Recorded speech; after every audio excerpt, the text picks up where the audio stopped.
Olá, meus amores! Tudo bem com vocês? Eu me chamo Berg Figueiredo, sou professor de Química e vamos para mais uma aula bacana de Química aqui no Arena Enem pela Uninasal.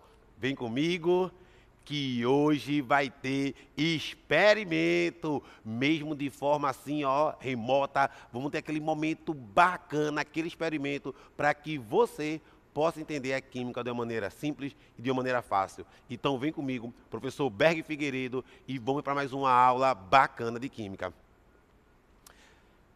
Na aula de hoje, vamos falar sobre um assunto que é muito forte no Exame Nacional do Ensino Médio. Vamos falar um pouquinho, gente, sobre os modelos atômicos. E para entender um pouquinho como é que evoluiu o átomo ao longo do tempo, como é que se deu a ideia dos modelos atômicos, a gente volta para uma época muito antes de Cristo, aproximadamente a 500, 450 anos antes de Cristo, quando alguns filósofos gregos, como Leucipo e Demócrito, lá no passado, eles já discutiam particularmente como era constituído a matéria. Esses filósofos ficavam se perguntando, se eu pegar, por exemplo, uma pedra e dividir essa pedra em partículas menores, eu vou ter particularmente a areia. Se eu pegar essa areia e dividir em partículas menores, eu terei a poeira. Se eu pegar a poeira e dividir em partículas ainda menores, e o resultado disso, dividir em partículas ainda menores, e o resultado disso, dividir em partículas ainda menores. Vai chegar um momento que eu não vou conseguir mais dividir essa minha matéria. E de acordo com esses filósofos gregos, lá no passado, no momento em que eu não conseguisse mais dividir a matéria, eu tinha chegado no átomo, que do próprio grego tomo significava parte, e o A na frente da negação, na frente da consoante, ia dar aquele tom de negação, do tipo apolar, não tem polo. Amanda, não manda. Brincadeirinha, se tem alguma Amanda aí me acompanhando, beijo pra você, é tudo brincadeira. Mas de maneira bem simples, do ponto de vista dos gregos, o átomo era algo que não poderia ser partido. O detalhe é que quando os filósofos Leucipo e Demócrito, lá no passado, soltou essa ideia de átomo, alguns outros filósofos, alguns outros pensadores, como Platão, Aristóteles, vieram com a ideia completamente diferente. Que mané é átomo? Essas coisas não existem. A matéria é constituída por 4 elementos básicos: terra, fogo, água e ar. E durante muito tempo, a ideia do átomo foi meio que colocado de lado. Porém, o tempo se passou e em 1808, um cara chamado John Dalton, ele idealizou e comprovou particularmente que a matéria era constituída por partículas minúsculas chamadas de átomo. E a partir desse momento começou toda uma história e toda uma evolução das partículas que constituíam a matéria. O primeiro modelo de átomo surgiu nesse ano por um cara chamado John Dalton. E Dalton, particularmente, dizia que o átomo ele era maciço, ele era esférico e ele era indivisível e indestrutível. E para você que está me acompanhando poder entender bem, imagine que o átomo, segundo nosso querido Dalton, era como se fosse mais ou menos, igual a uma bola de bilhar, igual a uma bola de sinuca. Por sua vez, o tempo passou e o átomo evoluiu. E aí vem o nosso segundo cientista, o nosso querido J.J. Thomson.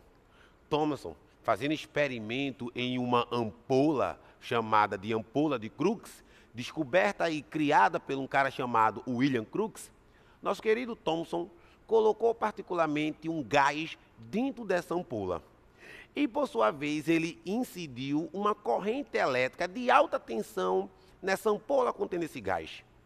E, ao fazer esse experimento, ele percebeu que radiações começaram a sair desse tipo de experimento, desse gás que estava lá preso naquela ampola. Sem saber que tipo de radiação particularmente era aquela, nosso querido Thomson, ele começou a fazer alguns experimentos.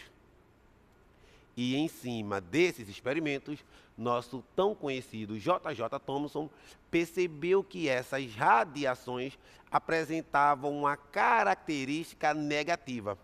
Essas radiações, que ganhou o nome de raios catódicos, passou a ser a primeira partícula subatômica. E o átomo, que até aquele momento era indivisível, ele passou a ser agora dividido em partículas de carga negativa, que tempos depois ganhou o nome de elétrons. E a partir daquele momento, o átomo, que por sua vez ele era maciço e indivisível, passou a ser constituído de uma massa positiva e partículas com cargas negativas com o nome de elétrons, constituindo esse tipo de estrutura da matéria. E aí vem o nosso terceiro cientista, o cara conhecido como Rutherford. Rutherford, fazendo um experimento bem bacana, ele direcionou partículas alfa em uma lâmina de ouro fininha, mas bem fininha, da finura de um fio de cabelo. Na verdade, menor do que isso. E ao fazer esse experimento, o que foi que nosso querido Rutherford percebeu? Que parte das partículas alfa, radiações de carga positivas, ao bater nesse átomo, particularmente nessa lâmina de ouro, parte dessas radiações bateu e passou direto, e parte das radiações bateu e ricocheteou, bateu e voltou. Pensando nisso, nosso querido Rutherford lançou a ideia de um átomo semelhante a um sistema solar, um modelo atômico conhecido como modelo planetário, onde particularmente o núcleo do átomo era como se fosse o Sol, de carga positiva, e os elétrons ficavam em uma região conhecida como eletrosfera, girando ali ao redor desse núcleo positivo. O detalhe é que quando a gente para refletir, a gente já sabia que os elétrons eram partículas de carga negativa. E o nosso querido Rutherford disse que os elétrons negativos ficavam girando ao redor de um núcleo positivo. E aí eu te pergunto, de acordo com as teorias das forças eletrostáticas, nós sabemos particularmente que cargas opostas se atraem. E como é que poderia um núcleo positivo ter os elétrons girando ao redor dele de carga negativa e não ocorrer aí uma atração? Você que está me acompanhando, e aí? Como é que você iria responder essa pergunta? Como é que os elétrons de carga negativa ficavam ali, ó, girando, girando, girando para um lado, girando, girando, girando para o outro, lepo, lepo, lepo, lepo, lepo, lepo, ao redor do núcleo e não era atraído para o núcleo? Bom, nosso querido Rutherford, na época, não soube responder. Mas o seu aluno, pupilo de Rutherford, o cara chamado Niels Bohr, ele veio com essa explicação. E é esse o modelo, particularmente, que nós vamos dar mais ênfase na aula de hoje. Porque quando falamos de Enem, embora o Enem cobre os modelos de Dalton, Thomson e Rutherford, o Enem adora cobrar o modelo de nosso querido Niels Bohr. E o que é que o modelo de Bohr tem de tão interessante para a gente poder entender? De maneira simples e fácil, Bohr falou particularmente que o átomo ele era constituído por um núcleo positivo e os elétrons que giravam ao redor desse núcleo com cargas negativas.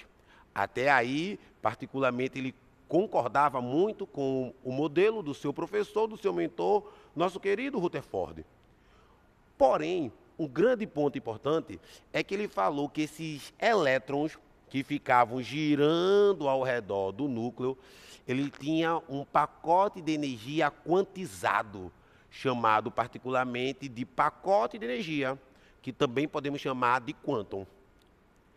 E de maneira fácil, simples de você entender, o elétron ele não poderia ser atraído para o núcleo, porque como os elétrons estavam nesse pacote de energia quantizado, ele não cedia, ele não perdia essa energia. E particularmente, cada camada apresentava um pacote de energia específico. E além disso, nosso querido Bohr falou que quanto mais próximo do núcleo fosse a camada, menos energia ela tinha. Quanto mais distante do núcleo tivesse os elétrons nessa camada, ou seja, camadas mais externas, eu teria camadas mais energéticas. Para ficar fácil de você entender, acompanhe aqui essa imagem. Podemos perceber que o elétron que está na segunda camada está com uma rotação muito mais energética do que o elétron que está na minha primeira camada. Ou seja, camadas mais externas eram camadas mais energéticas. Camadas mais internas eram camadas de menor energia. E diante disso, o que foi que eles conseguiram explicar também? Que o elétron, ele não perdia essa energia porque a energia era quantizada. Era um pacote de energia que não permitia que o elétron voltasse para uma camada menor. Ele ficava naquela camada infinitamente por quanto tempo fosse necessário. Essa foi a contribuição do nosso querido Bohr. Mas não parou por aí. Bohr também chegou a nos dar que o átomo apresentava 7 camadas. As camadas de valência K, L, M, N, O, P, Q.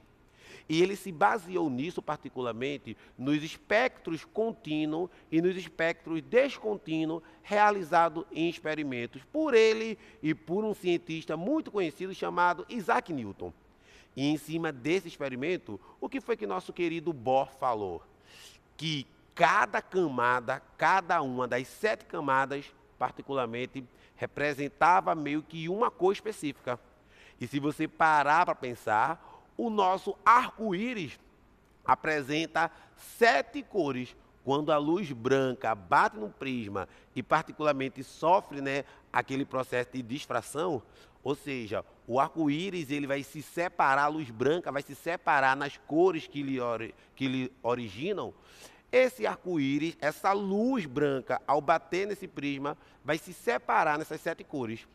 Vamos imaginar de maneira bem simples que cada uma dessa cor é como se fosse uma camada.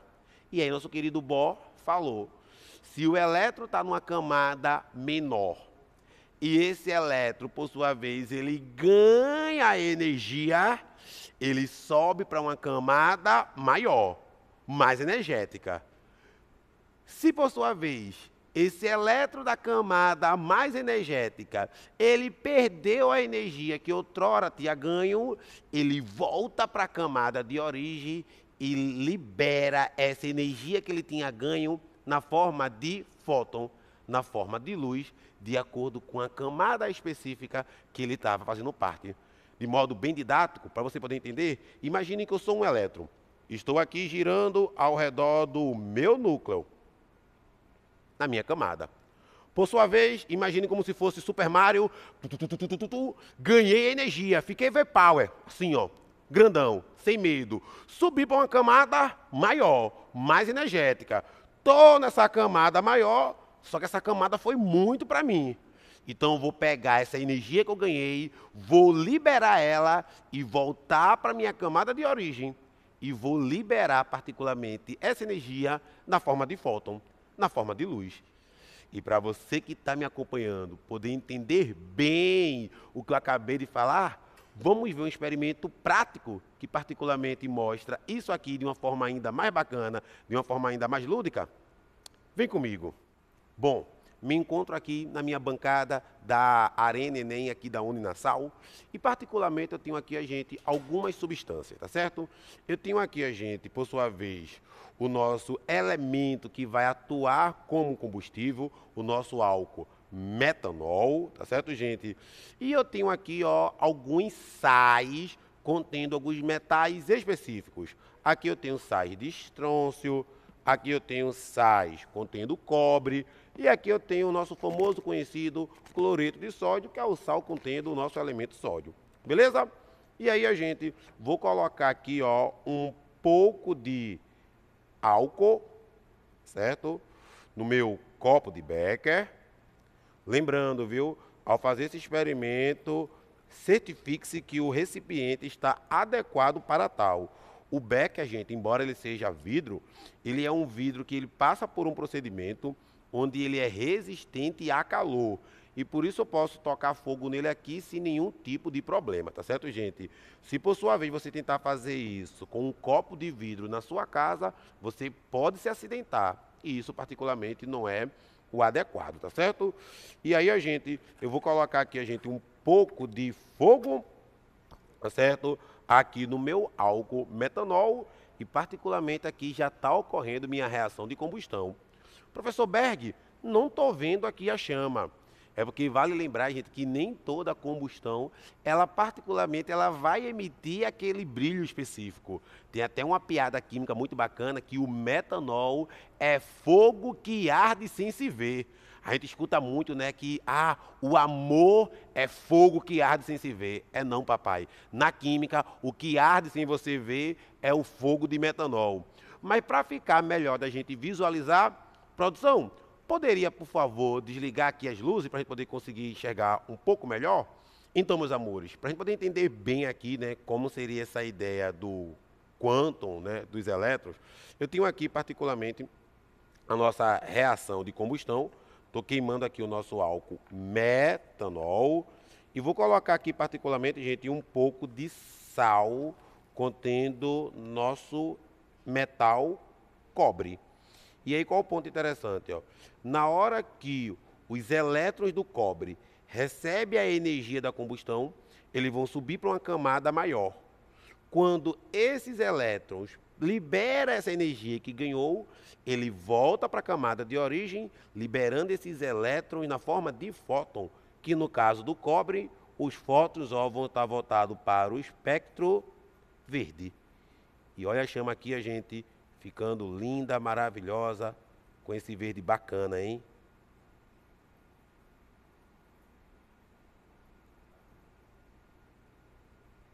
Show de bola, né? Vamos colocar aqui agora um outro metal, para a gente ver que cor a nossa chama vai dar. Vou colocar aqui agora, gente, ó, um pouco de sal contendo estrôncio. E o cobre particularmente migra o espectro para a cor verde. Já o nosso estrôncio, quando a gente coloca aqui, sais contendo estrôncio, o estrôncio, ele já vai ficar agora ó, na coloração vermelha. Olha que lindo. Vê que bacana. Química assim é muito mais fácil de a gente compreender, né, gente?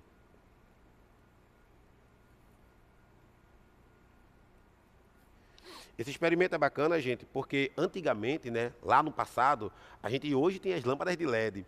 Mas lá no passado, a gente tinha muito as lâmpadas de sódio. E por que ela ganhava o nome de lâmpada de sódio, Berg? Porque no caso do metal sódio, quando ele sofria essa excitação, o sódio já migrava para a cor amarela. E eu achamos aqui a gente mudando para o amarelo. Por isso que antigamente as lâmpadas de sódio eram aquelas lâmpadas amareladas, ó. Uou! Esse tipo de experimento, gente, é bacana porque ele explica com clareza como é que funciona a queima de um fogo de artifício. E por que é que fogos de artifícios apresentam colorações diferentes? Porque de maneira bem simples, eu vou ter em sua composição química metais diferentes e esses metais, ao fazer o processo de quantum e fóton dos elétrons, eles vão emitir colorações de cores diferentes, espectros com cores diferentes, dando particularmente cores distintas para cada fogo de artifício. Bacana, né? E para você que está me acompanhando, poder entender bem tudo que foi visto na aula de hoje, além desse experimento fantástico, o professor Berg Figueiredo também trouxe para você uma paródia massa, onde nessa paródia a gente vai resumir particularmente todos os pontos importantes sobre a evolução do átomo. No ritmo do funk, vem comigo! O Leleu e o Dedé tiveram aquela luz. Já falavam desses átomos antes mesmo de Jesus, de Jesus, de Jesus, antes mesmo de Jesus, de Jesus, de Jesus, antes mesmo de Jesus. De uma esfera maciça, Dalton queria falar. Seu modelo é conhecido como bola de bilhar, de bilhar, de bilhar, como bola de bilhar, de bilhar, de bilhar, como bola de bilhar. Modelo pudim de passas foi Tom que deduziu. Pondo gás numa ampola, Eletro se descobriu. Descobriu, descobriu. Eletro se descobriu. Descobriu, descobriu. Eletro se descobriu. Rutherford achou um núcleo e espaço ao seu redor. Eletrosfera era o seu nome e o núcleo é bem menor. Parecia um planetário e o núcleo é positivo. E os elétrons ao seu redor são tudinho negativo. Negativo, negativo, são tudinho negativo. Negativo, negativo, são tudinho negativo. Tudo foi adaptado por Bohr e por Summerfield. Nele existem várias camadas com vários subníveis. Hoje usamos tal modelo, mas não se sabe até quando, pois sobre o átomo e a matéria continuam estudando, estudando, estudando, continuam estudando, estudando, estudando, continuam estudando. E é isso aí, galera! Vamos agora resolver uma questão do próprio Enem, trabalhando esse conteúdo? Acompanha comigo. Um fato corriqueiro ao se cozinhar um arroz é o derramamento de parte da água do cozimento sobre a chama azul do fogo, mudando para uma chama amarela. Essa mudança de cor pode suscitar interpretações diversas relacionadas às substâncias presentes na água do cozimento. Além do sal de cozinha, nela se encontra carboidratos, proteínas e sais minerais. Cientificamente, sabe-se que essa mudança de cor da chama ocorre pela... Vem comigo, pensa aí. A questão nos cita particularmente algo que a gente vê de muito comum no nosso cotidiano, quando a gente vai cozinhar um arroz, cozinhar um macarrão, e parte dessa água cai ali na boca da chama, que tem uma cor azulada. E já percebeu que quando essa água cai na chama, rapidamente a chama muda para o amarelo? E vê que bacana, gente. A questão já nos diz, por sua vez, que a chama particular, que a água do cozimento vai ter, entre várias substâncias ali citadas, o sal de cozinha. Você, que saca um pouco de química, sabe que o sal de cozinha é formado pelo cloreto de sódio. E baseado no experimento que a gente viu aqui e em uma prática que você realiza, às vezes sem querer, na sua casa, você vai lembrar, gente, que o cloreto de sódio vai conter o metal sódio e que os elétrons do sódio, ao receber o calor da chama, sobe para uma camada maior e ao voltar para a camada de origem, vai liberar esse fóton na forma de luz voltada para o espectro amarelo. A alternativa que melhor, corresponde à resposta para essa questão é a nossa alternativa letrinha A, B. A emissão de fótons pelo sódio excitado por causa da chama. Ou seja, os elétrons ganham energia, sobe de camada, perde a energia que ganhou, volta para a camada de origem, liberando-se na cor amarela. E para você que está me acompanhando, espero que tenham gostado dessa aula bacana de Química e espero poder encontrar vocês novamente. Para vocês, um beijo enorme, bons estudos, boa prova e fica com Deus. Até mais!